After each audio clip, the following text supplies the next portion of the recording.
Madinaga kelganda kirishinglar mumkin bo'lgan 3 ta joy. Bu meni shaxsiy tavsiyam. Birinchi joyimiz bu muzey. Payg'ambarimiz alayhissalomni hayotlari haqida muzey qilishgan, ekranlarda va ichkarida maketi bor. Afsuski, bu maketni syomka qilishga ruxsat berishmaydi.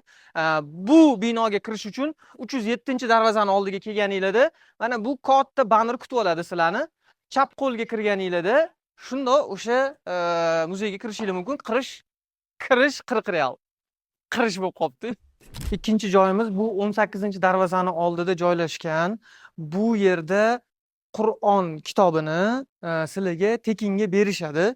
Faqat bitta sharti bor. Bu kitoblarni yoki o'quv maskanlariga yoki masjidlarga qo'yishinglar kerak bo'ladi. Va bu yerda faqat umra vizasi borligi berilar ekan. Odamlar kirib chiqib o'chirtlarda turishibdi olish uchun. Sizlar ham kelib bemalol olishinglar mumkin. Uchinchi joyimizga aniq kelishinglar kerak. Sababi bu yerda VR ochki orqali sizlar aynan payg'ambarimiz alayhissalom davrlaridagi holatlarni ko'rishinglar mumkin. Aynan o'sha paytdagi Madinani ko'rishinglar mumkin va bu shundoqqina Pulman Zamzam mehmonxonasini resepsiyonida kirishinglar bilan chap qo'lda joylashgan.